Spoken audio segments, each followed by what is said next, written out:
waaw Barthélémy maa ngi lay nuyu. Barthélémy.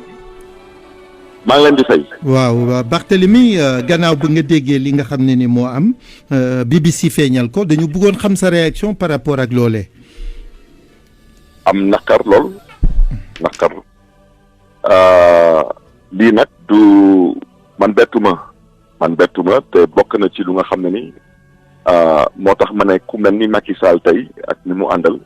noonu ñu nangu di toog di waxtaan ak ñoom dañ nar a diisoo jéem a xool luñ leen di ci jëlee parce que luñ fi yàq ci dëkk bi ci jikko ci koom-koom ci yaakaar dafa jéggi dayoo maa ngi doon déglu léegi nii suma doomu ndey Ousmane Sonko ma koy félicité bëggoon yokk dak dara nee naa ñun amoon na këyit bu nga xam ne ni dañ ko bindoon yónnee ko ay sénateur États-Unis parce que lu am ba am te Sénégalais d'accord nañ ci tey mooy Sénégal amatul justice te loolu dañu ko wax ku ci bëgg a mer na mer c'est son problème wante magistrat yi suñu defoon seen liggéey kenn du wax que Sénégal amul justice parce que dëkk bu am justice lu mel nii procureur de la République day auto-saisiru malheureusement nag le procureur de la République yàgg naa ko wax day jaawale République bi ak Alliance pour la République loolu mooy dëkk moo tax tey audio bu nga xam ne ni mu ànd ak vidéo bu waa BBC génn ñun à l'heure où on parle on a réussi à contacter le bureau de 4 différents sénateurs te mënu ma sori ci wax ci te suñu génnee ci comité bi man mii dinaa sol sumay dala dem Washington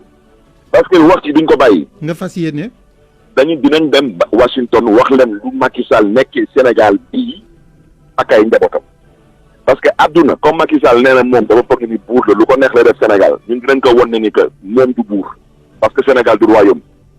léegi nag peut-être mooy président de la République wante amul immunité pour ancien chef d'État la wax ça n'existe pas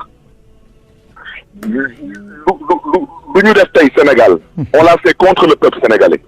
lu ñu def tey Sénégal on l'a fait contre les Sénégalais li président États-Unis su ko defoon tey contre le peuple américain dañ koy impeach mooy dañ koy dàq président Macron su defoon lii contre le peuple français mandat am du ko jeexal dañ koy dàq loolu mooy dëgg la vérité c'est que maa ngi dégg léegi nii Ahmed Aïdara di tudd 600 milliards tous 600 milliards on parle de 10 milliards de dollars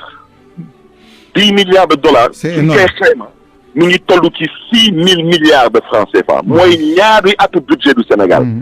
waaw budget bi 3 milliards góor lay ak jigéen ju góor ak jigéen mag ak ndaw ñëpp mën nañ tëdd 1er janvier ba 31 décembre di noflaay di lekk di naan te kenn du xëy kenn du liggéey ñuy fay ñëpp ay salaire di fay courant di fay ndox loolu la gars yi jël ci Sénégalais yi maintenant nag on nous demande de nous taire moo tax ma ne ñu ngi ñaanal ñu ngeen xam ne suñu ay mbokk lañu ñu ne dañuy dem waxtaane ji palais ak président Macky Sall mais dama bëgg ñu déglu bu baax a baax amnistie on n'amnistie pas des personnes on amnistie des faits foo rek laa bëgg a yem ci wax ci maintenant nag ñu ngeen xam ne ni dañuy jéem a xool lan la ñu mën a def ak lu ñu mënul def fu xool nu ñuy génnee Khalifa Sall ci kaso bi ak yu mel noonu dañu xam ne ni Sall namul dara soxlawul dara laajul dara parce que dañ ko tooñ ba ci kanamu yàlla donc il ne faut pas chercher à amnistier des faits couvrant une période chercher à s'auto-amnistier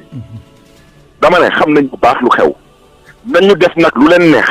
mais qu'ils sachent que même si ils le font c'est une loi mais c'est aussi une loi qui va abroger une loi ce qu'ils ont fait au peuple sénégalais c'est inadmissible et c'est d'une extrême gravité on parle de plus de 6 000 milliards de francs CFA et pendant ce temps on veut encore donner le Sénégal pour une histoire de caisse d'avance de 1 milliard et quelques voici la vérité voici le Sénégal dans lequel on vit donc nous ce que Aliou Sall a à dire dans une conférence de presse ça nous intéresse pas moom moo fi waxoon ba ñoom Ousmane Sonko waxoon lu ñuy wax ba def seen ay documents ba dem fu ñuy dem def seen ay conférence de presse moom moo fi waxoon day porter plainte ana plainte am dama ne nit ki soo nekkee kilifa ñu lay tuumaal te loolu teguwul ci dëgg ñu yàq sa der da ngay dem fu mbaxane doone benn lu tax demu fa waaw tey waa BBC def nañ lu ñuy def lu tax moom waxul day plainte avocat bi nee nañ dinañ porter plainte avocat yi du ñu def tous waaw dama ne sàcc ab sàcc la waaw sàcc daal ab sàcc rek lay doon te gars yi ay sàcc lañu c'est des voleurs ils ont pillé le peuple sénégalais taxaw fii nag di ngande lu ne dañuy porter plainte ku ñuy porter plainte dañu sañu plainte sañu ñu fi plainte kenn parce que ay sàcc lañu. d'accord kon monsieur le maire. ñu ngi lay gërëm. merci beaucoup Barthélémy Dias yaakaar naa ni.